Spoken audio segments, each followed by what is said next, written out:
Welcome to another exciting edition of Million Dollar Peddlers. I'm Papergoy, and today we're going to talk about some accounting.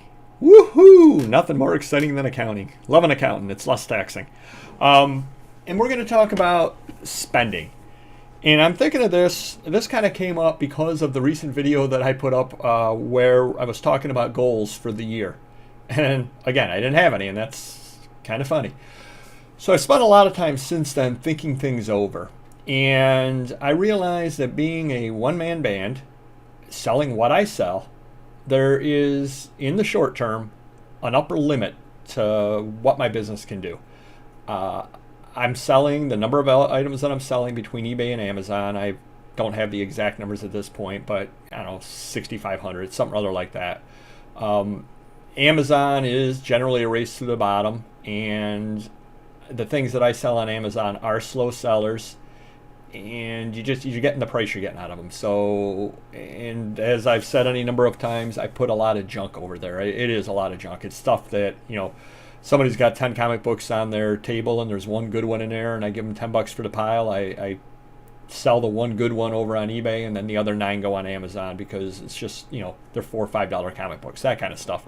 So that's what's in my Amazon store. So we're going to leave Amazon out of the equation because there isn't a lot that I can do without changing what it is that I'm selling on Amazon. It's going to be a lot of slow moving product over there. I regularly sell things that have been up for 8, 10, 12 years.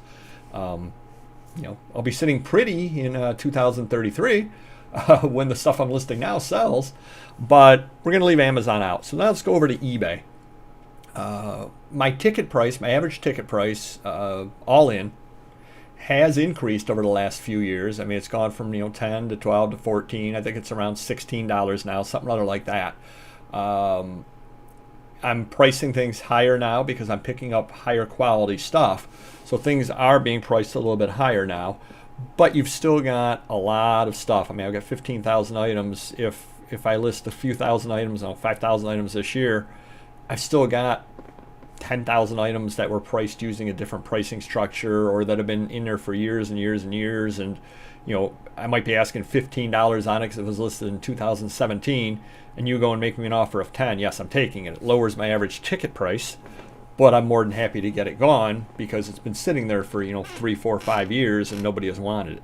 So with what I'm purchasing and the price that I pay on stuff, and again, that's been creeping up as well, which is a good thing because I've been picking up a lot better stuff, but without completely tearing everything down and starting over again, and without going into other areas. I mean, obviously, if I'm going and selling gold jewelry and things like that, or I'm selling, I don't know, the hottest new electronics, well, then everything changes and it's all out the window. But assuming no major changes in what it is that I'm selling, I can't, there's an upper cap on how much money I can make in the short term. And by that, I mean, if my average ticket price right now is $16, it's not going to be $48 next year. It's just not going to be. I've got so much stuff, left over that's at a lower price. You can't just find, $50 to $75 items left and right all the time. And certainly I could price everything that I buy, I could price it all at $75 and I'll sell a fraction of what I'm selling now because you could put all the $75 price tags you want on it. If it's a $20 item, it's a $20 item. Doesn't mean somebody's going to pay $75. I mean, occasionally you'll find somebody that will, but as a general business principle, it's not going to work. So then, given that I can only do so much on the revenue side, and another thing holding me back is being a one-man band, I can only list a certain number of items. I do have the day job, I do have the family, I do need to sleep, so there's only so many hours in a day and only so many things you can list, only so fast you can list. So that side of the equation is, although not fixed, is fairly fixed. I'm not going to all of a sudden go from selling 5,000 items on eBay this year to selling 25,000 next year. It's just not going to happen. So realistically, and I'm throwing this number out there off the top of my head, if I did $80,000 this year on eBay, I could do $85,000 next year. Maybe I can do 90. I cannot do $250,000 next year on eBay, barring the find of the century. Obviously, if I go to a garage sale and they've got an Action Comics #1, all bets are off. That's a game changer. But leaving out that, they call it a black swan event. Leaving that out, the once in a lifetime kind of deal, my sales are where they are with anywhere from a 3 to 5% growth possible. Which brings us over to the expense side. And I've actually broken things down into 3 areas. I've got fixed costs. Now, my fixed costs are things like my eBay store subscription. That's fixed. What I'm paying to have things listed is fixed. That's what I'm paying, period, end of story. The portion of the internet that I can expense, realistically, that's fixed. I'm paying what I'm paying for internet, and so on and so on. Then you've got the variable costs. Now, those are costs that change with how much money you spend, how much money you sell. So, for example, postage is a variable cost. If I sell nothing, my postage cost is 0. If I sell 1 item, my postage cost is whatever, say $3. If I sell 2 items, it's $6. I sell 3 items, it's $9. Ditto the percentage that I pay in fees to eBay. If I'm paying 13% on all of my sales, if I do $100 in sales, I'm paying $13. 200, it's 26, and so on. Those are what you call variable costs. Those change based upon the amount of business that you're doing. So supplies are a perfect example of a variable cost. If I don't sell anything, I have no expenses. If I sell 20,000 items, I have a lot higher supply expense than I do if I sell 1 item, et cetera, et cetera. So those are variable. And those can't really be changed too much either. I mean, yes, I could use a little thinner stock tape, but that causes all kinds of problems as well. I could not put bags on things when I ship them out. That's going to cause all kinds of problems with damage and people not being happy, et cetera, et cetera. So my fixed costs are fixed. My variable costs are fairly fixed. I mean, I can change a little bit. In that one of the variable costs is the eBay fees on items that are not in the collectible categories. I can stop selling things in the entertainment section where you get the nickel charge. I mean, I do have a little bit of room over there to move with, but again, you're talking, pennies at the edge, so it's not going to make any kind of difference. Come down to discretionary costs. These are things that I don't have to buy or don't have to spend money on. One of them is advertising. Well, given that my current advertising budget is 0, I don't have a lot of room to cut there.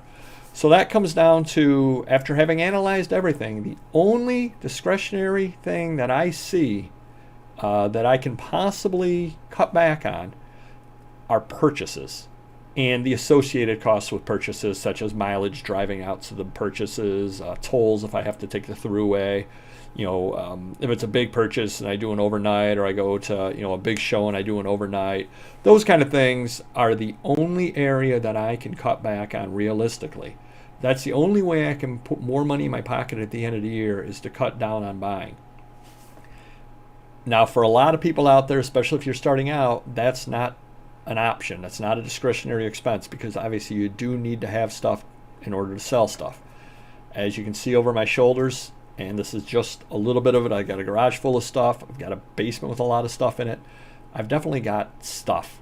Currently, as I'm talking to you, my car is filled with stuff. And that's what today's job is unloading the car and getting that stuff listed. So what I guess my goal for 2021 is to buy smarter. I'm going to wind up having spent roughly $30,000 on product in 2020. Not that I necessarily don't want to spend $20,000 or $30,000 in 2021 on product. It just has to be the right product. So when I have opportunities to purchase things, I'm going to sit back and take a look at them and say, not so much do I need them, because I don't need anything, but can I make a high enough margin on this to make it worth my while to purchase?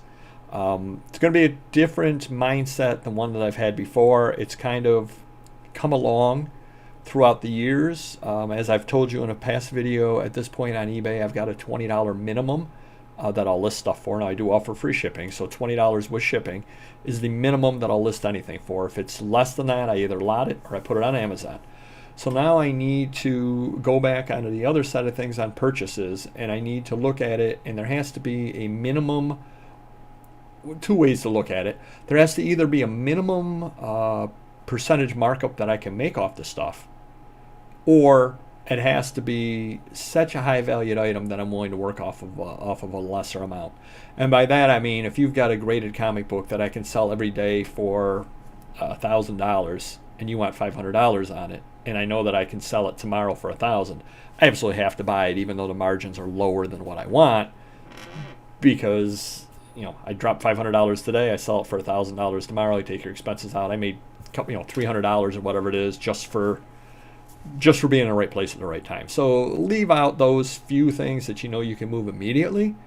And I've got to sit back and I've got to figure out what percentage I'm willing to work off of. And it's got to be a higher percentage than what I'm working off of now, because I've got a house full of stuff that I've already paid for. And if I'm not dropping $30,000, that's $30,000 less taxes in my pocket next year.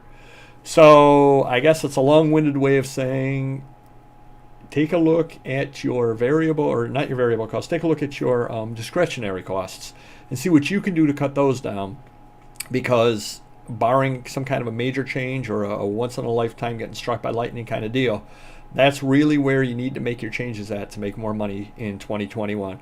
Hopefully that helps you, and I'm sure I'm going to have another video about this as I kind of think things through. But that's where I'm at right now. Smarter buying is really what it all comes down to, because that's the only realistic place that I can change very much. See you next video.